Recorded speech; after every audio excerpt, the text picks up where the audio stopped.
Good morning friends, এখন বাজে সকাল 8টা 10। আমার অনেক কাজ হয়ে গেছে। সকালবেলা তাড়াহুড়ো করে কাজগুলো করে নিয়ে তারপরে আমি এখন ভিডিও স্টার্ট করেছি। আমার ঘর ঝাড় দেওয়া হয়ে গেছে, রুটি করেছি, জামা কাপড় হাতে কেচে আমি বাইরে মেলে দিয়ে এসেছি। আর সোনা এখনও ঘুমাচ্ছে। আজকেও আমি ঘুম থেকে উঠেছি 4:45টার সময়। এতক্ষণে যে সব কাজই হয়ে যাওয়ার কথা, কিন্তু আমি 4:45টার সময় ঘুম থেকে উঠলেও কাজ শুরু করেছি একটু দেরি করে। তার কারণ হচ্ছে গিয়ে হাজব্যান্ডও সে 4:45টায় ঘুম থেকে উঠে ব্রাশ করতে করতে বাইরে গেছে। এবার দেখছি আর আসছেই না। আসলে আমরা যদি দুজনেই সোনার পাশ থেকে উঠে যাই তাহলে ও ঘুম থেকে উঠে যাবে, আর ও ঘুম থেকে উঠে গেলে তাহলে কাজ করতে অনেকটাই দেরি হবে। সেই জন্য আমি বসে রয়েছি যে হাজব্যান্ড বাইরে থেকে আসলে তারপরে আমি আর কি কাজ শুরু করব। কিন্তু দেখছি যে আসছেই না বাইরে থেকে। তারপরে সে 6:30টার সময় এসছে, বাগানে কাজ করছিল। গাছগুলোতে জল দিয়েছে, ঘাস পরিষ্কার করেছে। আর কয়দিন পরে পরেই বাগানে ঘাসে পুরো ভরে যায়।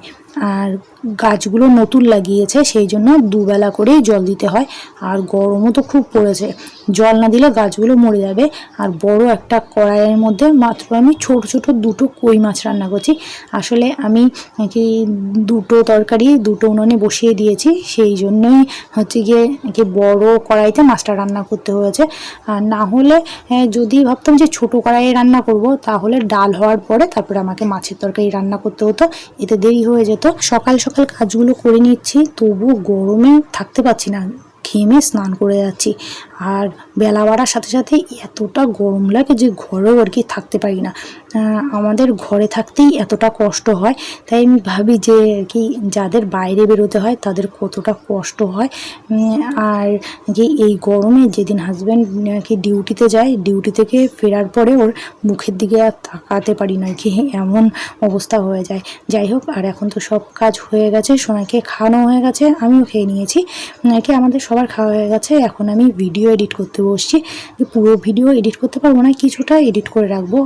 এখন সোনার সঙ্গে খেলা করব, পরে আবার এডিট করব। এখন বাজে 7টা 15। আমরা সোনাকে ডাক্তারের কাছে নিয়ে এসেছি। ও দুপুরবেলা পড়ে গিয়ে দেখো চোখের নিচে কেটে গেছে, আর চোখে রক্ত জমে গেছে, চোখটাও ছোট হয়ে গেছে। সেই জন্য তাড়াহুড়ো করে ওকে ডাক্তারের কাছে নিয়ে এসেছি।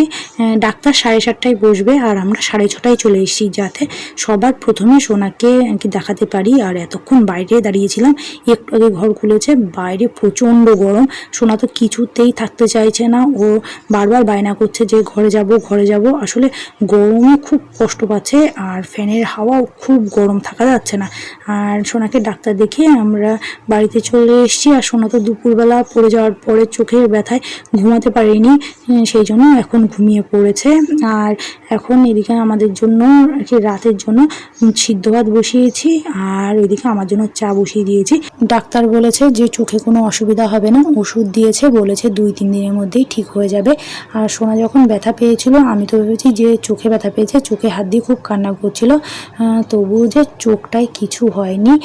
যাই হোক, তো চলো আজকে আমার ভিডিওটা এই পর্যন্ত।